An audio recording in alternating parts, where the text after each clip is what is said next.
Hello guys, welcome to my channel fashion corner Telugu. ఈరోజు ఈ వీడియోలో crop top pink lehenga cutting and stitching చూద్దాం.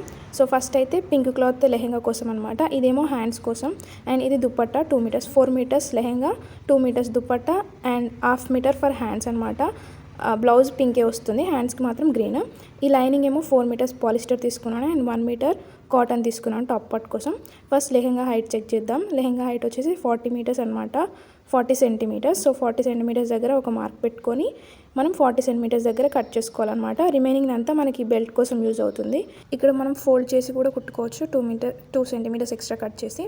So ఇప్పుడైతే బ్లౌజ్ అనమాట. ఇది కాటన్ లైనింగ్ తీసుకున్నాను బ్లౌజ్ కోసం నేను.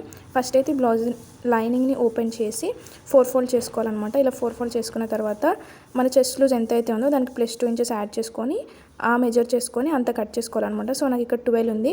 అలాగే హైట్ వచ్చేసి 15 సెంటీమీటర్స్ తీసుకుంటున్నాను. పైన హాఫ్ ఇంచ్, కింద హాఫ్ ఇంచ్ పోతే 14 అవుతుంది. సో 15 దగ్గర ఇలా మార్క్ పెట్టుకొని అలాగే 12 ఇంచెస్ దగ్గర మార్క్ పెట్టుకొని కట్ చేసుకోవాలన్నమాట. సో ఇది ఫ్రంట్ అండ్ బ్యాక్ వస్తుంది. ఇప్పుడేమో షోల్డర్ అనమాట. Shoulder 6 inches. సో మనకి షోల్డర్ ఎంత అయితే ఉంటుందో ఆర్మ్ డౌన్ కూడా అంతే ఉండాలి. సో ఆర్మ్ హోల్ కోసం కూడా 6 ఇంచెస్ డీప్ తీసుకొని ఇలా ఎల్ స్కేల్ యూజ్ చేస్తూ ఎల్ షేప్లో లైన్ డ్రా చేసుకున్న తర్వాత ఇప్పుడు ఆర్మ్ యొక్క షేప్ అనమాట. సో షేప్ కోసం మనకి 6 ఇంచెస్ విడ్త్లో హాఫ్ దగ్గర అంటే 3 దగ్గర ఒక మార్క్ పెట్టుకొని అలాగే మిడిల్లో హాఫ్ ఇంచ్ దగ్గర ఒక మార్క్ అండ్ 1 ఇంచ్ దగ్గర ఒక మార్క్ పెట్టుకోవాలి. ఇప్పుడేమో చెస్ట్ లూజ్ అనమాట. చెస్ట్ లూజ్ ఇక్కడ 10 ఇంచెస్ ఉంది. 10 + 2 ఇంచెస్ ఏమో ఖర్చుల కోసం అనమాట. సో 10 + 2 12 అనమాట. అలాగే నడుమేమో 8.5 ఉంది. 8.5 + 2 10.5. సో అలా మార్క్ చేసుకున్న తర్వాత ఇక్కడ షేప్ స్కేల్ యూజ్ చేస్తూ నేను ఆర్మ్ యొక్క షేప్ని డ్రా చేశాను అనమాట. ముందు పార్ట్ కొంచెం లోపలికి ఉంటుంది, హాఫ్ ఇంచ్. సో అది కూడా డ్రా చేసుకున్న తర్వాత ఇప్పుడు మన చెస్ట్ లూజ్ ఇంకా నడుము లూజ్ రెండింటిని జాయిన్ చేస్తూ ఇలా లైన్స్ డ్రా చేసుకోవాలి. తర్వాత కట్ చేసుకుంటే మనకి ఫ్రంట్ పార్ట్ అనేది రెడీ అవుతుంది. సో ఇలా కట్ చేసుకున్న తర్వాత మనకి ఫ్రంట్ పార్ట్ అనేది రెడీ అవుతుంది కదా. ఇప్పుడేమో నెక్ డిజైన్ అనమాట. నెక్ డిజైన్ ఫ్రంట్ నెక్ కోసం నేను ఇక్కడ 3 ఇంచెస్ విడ్త్ తీసుకొని అలాగే 5.5 ఇంచెస్ డీప్ తీసుకుంటున్నాను. ఇది బాక్స్ షేప్లో వచ్చేలాగా డ్రా చేసుకోవాలి. సేమ్ మళ్ళీ ఎల్ స్కేల్ యూజ్ చేస్తూ ఇలా ఒక లైన్ డ్రా చేసుకోవాలి. ఇక్కడ డిజైన్ ఏంటంటే 1 ఇంచ్ ఇలా లోపలికి వెళ్ళాలన్నమాట. సో ఇక్కడ 4 ఇంచెస్ దగ్గర మార్క్ పెట్టుకొని 1 ఇంచ్ అటు లోపలికి డ్రా చేసుకోవాలి. ఒక మార్క్ పెట్టుకున్న తర్వాత ఈ 1 ఇంచ్ నుంచి కిందికి మళ్ళీ జాయిన్ చేసుకోవాలి. ఇక్కడ నేను షేప్ స్కేల్ యూజ్ చేస్తూ జాయిన్ చేస్తున్నాను. ఇలా ఈ పాయింట్ నుంచి పైనకి ఇంకా కిందికి నేను షేప్ స్కేల్ యూజ్ చేస్తూ ఇలా డ్రా చేసుకున్నాను అనమాట లైన్. సో పైనుంచి ఈ మిడిల్ పాయింట్కి ఏమో ఇలా పెట్టాలి షేప్ స్కేల్. అలాగే అక్కడ నుంచి కిందికేమో ఇలా పెట్టాలి షేప్ స్కేల్. పెట్టిన తర్వాత మనం డ్రా చేసుకుంటే మనకి ఫ్రంట్ నెక్ అనేది రెడీ అయిపోతుంది. ఈ మధ్యలో ఈ డిజైన్ చాలా ట్రెండింగ్లో ఉంది కదా. సో ఇప్పుడు కట్ చేసుకుంటే మన ఫ్రంట్ నెక్ అనేది రెడీ అవుతుంది. సో ఇది ఫ్రంట్ నెక్ అనమాట. ఇలా ఉంటుంది ఫ్రంట్ నెక్ అయితే. ఇప్పుడేమో బ్యాక్ నెక్ డిజైన్ కోసం నేను ఇక్కడ 3 ఇంచెస్ అంటే బోట్ నెక్ లాగా తీసుకుంటున్నాను. 3 ఇంచెస్ డీప్ అలాగే 3 ఇంచెస్ విడ్త్ ఉండేలాగా ఇలా బాక్స్ డ్రా చేస్తున్నాను. సేమ్ మళ్ళీ ఎల్ స్కేల్ యూజ్ చేస్తూ బాక్స్ డ్రా చేసుకోవాలి. బాక్స్ డ్రా చేసుకున్నాక ఆ బాక్స్లో మళ్ళీ షేప్ స్కేల్ యూజ్ చేస్తూ ఇలా రౌండ్ షేప్ వచ్చేలాగా డ్రా చేయాలన్నమాట. సో ఇలా షేప్ స్కేల్ పెట్టి ఇలా రౌండ్ షేప్ వచ్చేలాగా డ్రా చేయాలి. సో అక్కడ మనకి చిన్న ఉక్స్ లాగా లేదా బటన్ అయినా పెట్టుకోవచ్చు. నెక్స్ట్ పైనుంచి ఒక 1 ఇంచ్ కిందికి పెట్టుకున్నాను మార్క్. అలాగే కింద ఉక్సులు వస్తాయి అనమాట. సో ఉక్సుల దగ్గర నేను 3.5 మార్క్ పెట్టుకున్నాను. ఇలా 3.5 నుంచి మళ్ళీ 3 ఇంచెస్ విడ్త్ తీసుకోవాలి. పైన 3 ఇంచెస్ విడ్త్ అండ్ కింద 3 ఇంచెస్ విడ్త్ తీసుకున్న తర్వాత మళ్ళీ ఎల్ స్కేల్ యూజ్ చేస్తూ ఇలా ఒక బాక్స్ డ్రా చేసుకోవాలి. ఇలా ఎల్ స్కేల్ యూజ్ చేస్తూ బాక్స్ డ్రా చేసుకుంటాం కదా. బాక్స్ డ్రా చేసుకున్న తర్వాత ఈ బాక్స్లో మనకి డిజైన్ వస్తుంది అనమాట. సో ఈ ఫోన్లో చూపించిన విధంగా డిజైన్ రావాలన్నమాట.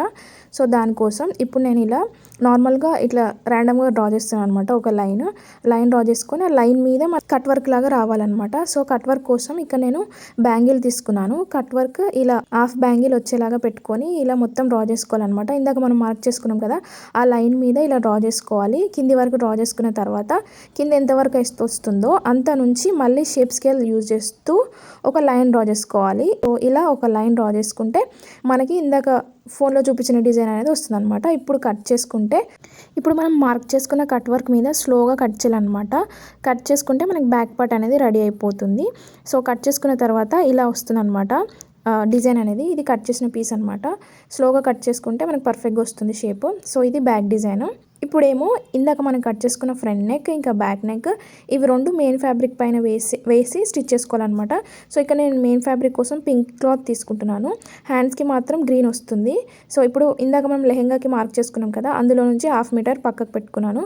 దానిపైన ఫ్రంట్ ఇంకా బ్యాక్ లైనింగ్స్ 2 ఇలా వేసుకొని పిన్స్ పెట్టుకున్నాను అనమాట. పిన్స్ పెట్టుకొని స్టిచెస్ వేసుకోవాలి. ఎడ్జెస్లో స్టిచెస్ వేసుకొని వెనుకకు మర్రేస్తే మనకి ఫ్రంట్ అండ్ బ్యాక్ పార్ట్ అనేది రెడీ అయిపోతుంది. So front and back part ఇలా వస్తుంది అనమాట. మనం పిన్స్ పెట్టుకున్న దానిపైన స్టిచ్ చేసుకొని అటువైపు టర్న్ చేసి పైనుంచి ఒక స్టిచ్ వేసుకుంటే ఫ్రంట్ నెక్ ఇలా వస్తుంది. అలాగే బ్యాక్ నెక్ కూడా పిన్స్ పెట్టుకొని స్టిచ్ వేసుకొని దాన్ని వెనుక వైపు తిప్పి మళ్ళీ ఐరన్ చేసుకున్నాను. ఇక్కడ నేను బ్యాక్ పార్ట్, ఫ్రంట్ పార్ట్ ఏమో స్టిచెస్ వేసుకున్నాను. నెక్స్ట్ హ్యాండ్స్ అనమాట. హ్యాండ్స్ కోసం ఇక్కడ నేను గ్రీన్ చెప్పాను కదా, హ్యాండ్స్ ఒకటి గ్రీన్ కలర్ కాంట్రాస్ట్లో వెళ్తున్నానని. సో హ్యాండ్స్ కోసం గ్రీన్ కలర్ క్లాత్ లైనింగ్ తీసుకున్నాను, మళ్ళీ 1/2 మీటర్. ఇప్పుడు హ్యాండ్స్ మార్క్ చేస్తున్నాను అనమాట. ఇక్కడ ఎడ్జెస్ అన్ఈవెన్గా ఉన్నాయని ఒక మార్క్ చేసుకున్నాను. అలాగే ఇక్కడ హ్యాండ్స్ హైట్ వచ్చేసి 11 ఇంచెస్ అనమాట. పైన 1/2 ఇంచ్ కింద 1/2 ఇంచ్ పోయిన 10 ఇంచెస్ వస్తుంది. సో 11 ఇంచెస్ దగ్గర మార్క్ చేసుకొని ఒక లైన్ డ్రా చేసుకున్నాను పైన. అలాగే 3 ఇంచెస్ డీప్ తీసుకోవాలి, ఎందుకంటే హ్యాండ్ షేప్ రావడం కోసం. అలాగే ఇది 4 ఫోల్డ్ ఉందని చూపించాను ఇందాక. ఇప్పుడు హ్యాండ్ యొక్క విడ్త్ అనమాట. ఇక్కడ 7 ఇంచెస్ ఉంది లెంత్. సో 7 + 2 9. అండ్ హ్యాండ్ కింద విడ్త్ వచ్చేసి 5 ఇంచెస్. 5 + 2 7. అలా మార్క్ చేసుకున్న తర్వాత ఈ 2 పాయింట్స్ అనేది మనం జాయిన్ చేసుకోవాలన్నమాట. సేమ్ మళ్ళీ ఎల్ స్కేల్ యూజ్ చేస్తూ జాయిన్ చేసుకున్నాను. తర్వాత ఆమె యొక్క షేప్ ఇలా నేను హ్యాండ్తోనే డ్రా చేస్తున్నాను. నార్మల్ షేప్ స్కేల్తో కూడా డ్రా చేయొచ్చు. అలాగే మనం 1/2 ఇంచ్ అనేది లోపలికి డ్రా చేసుకోవాలి, ఎందుకంటే అది ముందు వస్తుంది అనమాట. ఇలా డ్రా చేసుకున్న తర్వాత కట్ చేసుకోవాలన్నమాట. సో ఫ్రంట్ ఇలా లోత్ ఎందుకంటే షేప్ అనేది మంచిగా వస్తుంది అనమాట, అందుకోసము. ఇప్పుడు లైనింగ్ని మనం మెయిన్ ఫ్యాబ్రిక్ పైన వేసి స్టిచెస్ వేసుకోవాలి. సో ఇక్కడ మెయిన్ ఫ్యాబ్రిక్ అనేది కొంచెం తక్కువ ఉంది, అందుకే నాకు జాయింట్స్ పడినాయి అటు ఇటు. పైన ఉన్న క్లాత్ తీసి ఇలా సైడ్స్కి స్టిచ్ వేశాను. నేను ఇక్కడ గమ్ పెట్టి స్టిచ్ చేశాను అనమాట. కింద స్టిచ్ చేసి పైన గమ్ పెట్టి అతుకు పెట్టాను. తర్వాత ఇదేమో ఫ్రంట్ పార్ట్ అనమాట. ఫ్రంట్ అండ్ బ్యాక్ ఇందాక నేను చూపించాను కదా, అవి పిన్స్ పెట్టి స్టిచ్ చేసిన తర్వాత ఇలా ఫ్రంట్ అండ్ బ్యాక్ 2 జాయిన్ చేసుకున్నాను. జాయిన్ చేసుకుంటే ఇలా వచ్చింది. ఇది ఫ్రంట్ నెక్ డిజైన్ అండ్ ఇది బ్యాక్ నెక్ డిజైన్. ఇప్పుడు ఇందాక హ్యాండ్స్ కూడా మనం గమ్ పెట్టి స్టిక్ చేసిన తర్వాత అలాగే కింద స్టిచ్ చేసిన తర్వాత ఇలా ఉంది కదా, ఈ హ్యాండ్స్ని మనం జాయిన్ చేసుకోవాలన్నమాట. ఈ ఫ్రంట్ అండ్ బ్యాక్ నెక్కి జాయిన్ చేసుకుంటే అవుట్పుట్ అనేది ఇలా వస్తుంది. సో ఇది మనకి ఇప్పుడు ఈ టాప్ పార్ట్ ఇలా ఉందన్నమాట హ్యాండ్స్ జాయిన్ చేసుకున్న తర్వాత. సో ఇది లెహెంగా క్లాత్, అలాగే అది లైనింగ్ అనమాట. ఇప్పుడు మనం ఫ్రంట్ బ్యాక్ ఇంకా హ్యాండ్స్ అన్నీ జాయిన్ చేసుకుంటే ఇలా వచ్చిందనమాట.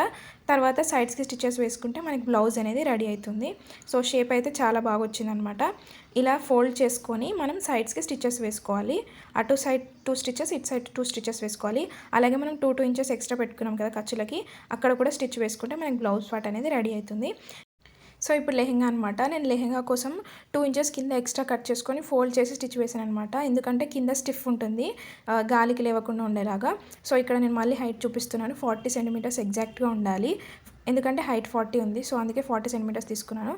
తర్వాత ప్లీట్స్ అనమాట. ప్లీట్స్ ఇలా నేను 1 ఇంచ్ పెడుతున్నాను అనమాట. 1 ఇంచ్ ప్లీట్స్ పెట్టుకున్నాను. అలాగే లైనింగ్ కూడా సేమ్ 1 ఇంచ్ ప్లీట్స్ పెట్టుకోవాలి. లైనింగ్ ఇంకా మెయిన్ ఫ్యాబ్రిక్ 2 జాయిన్ చేయాలి. జాయిన్ చేస్తే ఇలా ఉంటుంది అనమాట ప్లీట్స్ పెట్టుకున్న తర్వాత. సో ఇది లైనింగ్ ఇంకా మెయిన్ ఫ్యాబ్రిక్కి ప్లీట్స్ పెట్టుకుంటే ఇలా ఉంది కదా. అలాగే మనం ఎడ్జెస్ కూడా జాయిన్ చేయాలి. ఎడ్జెస్ జాయిన్ చేస్తే మనకి లెహెంగా అనేది రెడీ అవుతుంది. ఈ లెహెంగాకి బెల్ట్ స్టిచ్ చేస్తున్నాను. సో బెల్ట్ ఎలా స్టిచ్ చేయాలంటే, ఇందాక మనం ఎక్స్ట్రా ఉన్న క్లాత్ కట్ చేసాం కదా హైట్లో, సో ఆ క్లాత్ తీసుకున్నాను అనమాట. ఆ క్లాత్ అనేది మన నడుము సైజ్ ఎంత అయితే ఉందో దానికి ఒక 5 ఇంచెస్ ఎక్స్ట్రా కట్ చేసుకున్నాను. కట్ చేసుకున్న తర్వాత ఆ క్లాత్ అనేది ఇప్పుడు మనం మెయిన్ ఫ్యాబ్రిక్ సైడ్ పెట్టాలన్నమాట. మెయిన్ ఫ్యాబ్రిక్ సైడ్ పెట్టి ఇలా స్టిచ్ వేసుకోవాలి. అలాగే లైనింగ్ సైడ్ ఏమో లైనింగ్ ఫ్యాబ్రిక్ పెట్టాలి. లైనింగ్ ఫ్యాబ్రిక్ పెట్టి మళ్ళీ ఒక స్టిచ్ వేసుకోవాలి. అటు లైనింగ్ ఇటు మెయిన్ ఫ్యాబ్రిక్ 2 ఇలా స్టిచ్ చేసుకోవాలన్నమాట. స్టిచ్ చేసుకున్న తర్వాత ఈ రెండింటిని కలిపి జాయిన్ చేసుకుంటూ స్టిచ్ వేసుకోవాలి. స్టిచ్ వేసుకున్న తర్వాత మళ్ళీ ఫోల్డ్ చేయాలన్నమాట. ఇలా ఫోల్డ్ చేసి స్టిచ్ వేస్తే మనకి బెల్ట్ అనేది రెడీ అవుతుంది. అండ్ ఈ బెల్ట్ వచ్చేసి 1 ఇంచ్ మాత్రమే ఉంటుంది. ఈ 5 ఇంచెస్ ఇందాక 5 ఇంచెస్ ఎక్స్ట్రా ఎందుకు అన్నానంటే, ఆ 5 ఇంచెస్ అనేది మనకి సైడ్కి ఉక్సులు పెట్టుకోవడానికి వస్తుంది అనమాట. అలాగే ఇది బ్లౌజ్. ఇప్పుడు గ్రీన్ కలర్ దుపట్టా ఏదైతే ఉందో దాన్ని ఎడ్జెస్ అనేది నేను ఫోల్డ్ చేసి స్టిచ్ వేసాను అనమాట. సో ఈ దుపట్టాకి ఎడ్జెస్ ఫోల్డ్ చేసి స్టిచ్ వేసుకోవాలి. 2 టైమ్స్ ఫోల్డ్ చేసుకొని స్టిచ్ వేసుకుంటే మనకి దుపట్టా కూడా రెడీ అవుతుంది. అలాగే బ్లౌజ్ సైడ్ స్టిచెస్ వేస్తే బ్లౌజ్ రెడీ అవుతుంది. లెహెంగాకి బెల్ట్ వేస్తే లెహెంగా రెడీ అవుతుంది. సో ఇప్పుడు లెహెంగాకి బెల్ట్ ఎలా వేయాలంటే, చూసారు కదా, నేను లైనింగ్ ఉన్న సైడ్ లైనింగ్ వేశాను. అలాగే మెయిన్ ఫ్యాబ్రిక్ ఉన్న సైడ్ మెయిన్ ఫ్యాబ్రిక్ స్టిచ్ వేశాను. ఈ రెండింటిని కలుపుతూ మళ్ళీ ఫోల్డ్ చేయాలన్నమాట. ఈ రెండింటిని మధ్యలోకి ఫోల్డ్ చేసి స్టిచ్ వేయాలి. సో ఇలా వీడియోలో చూపించిన విధంగా ఇలా ఫోల్డ్ చేయాలన్నమాట. లైనింగ్ ఇంకా మెయిన్ ఫ్యాబ్రిక్ రెండింటిని ఫోల్డ్ చేసి మళ్ళీ పైనుంచి ఒక స్టిచ్ వేసుకుంటే మనకి బెల్ట్ అనేది రెడీ అవుతుంది. అండ్ ఈ బెల్ట్ కూడా 1 ఇంచే ఉంటుంది. బెల్ట్ కూడా పర్ఫెక్ట్గా వస్తుంది అనమాట. సో బెల్ట్ అనేది ఇలా వస్తుంది. ఈ 5 ఇంచెస్ ఎక్స్ట్రా ఏదైతే ఉందో అక్కడ మనము ఉక్సులు పెట్టుకోవచ్చు అనమాట. సో ఇది బెల్ట్ విత్ లెహెంగా. సో ఇలా లెహెంగా స్టిచ్చింగ్ అనేది కంప్లీట్ అయిందనమాట. ఇలా బెల్ట్ కూడా చాలా పర్ఫెక్ట్గా వస్తుంది. అండ్ కింద మనం ఫోల్డ్ చేసినాం కాబట్టి అది గాలికి లేవదు అండ్ స్టిఫ్గా ఉంటుంది, పర్ఫెక్ట్గా ఉంటుంది. దుపట్టా కూడా నేను స్టిచ్ వేసాను అనమాట. ఫోల్డ్ చేసి స్టిచ్ వేయాలని చెప్పాను కదా. సో ఫోల్డ్ చేసి స్టిచ్ వేసాను. తర్వాత బ్లౌజ్ కూడా ఎడ్జెస్ స్టిచ్ వేయాలని చెప్పాను కదా. సో బ్లౌజ్ కూడా ఎడ్జెస్ స్టిచ్ వేసాను. స్టిచ్ వేసిన తర్వాత బ్లౌజ్ కూడా ఇలా ఉందన్నమాట. ఇప్పుడు బ్లౌజ్కి ఒక ఉక్సులు వేస్తే మనకి క్రాప్ టాప్ లెహెంగా అనేది రెడీ అవుతుంది అనమాట. పైన ఒక ఉక్స్ వస్తుంది, కింద 3 ఉక్సులు వస్తాయి అనమాట. సో ఇది ఫ్రంట్ అండ్ అది బ్యాక్ అనమాట. సో ఇది ఫైనల్ అవుట్పుట్ లెహెంగా ఇంకా క్రాప్ టాప్ది. మీకు ఈ వీడియో నచ్చిందని అనుకుంటాను. నచ్చితే తప్పకుండా లైక్ చేయండి, షేర్ చేయండి, సబ్స్క్రైబ్ చేయండి. ఇంకా ఎలాంటి వీడియోలు కావాలో నాకు కామెంట్ రూపంలో తప్పకుండా చెప్పండి. Okay, bye.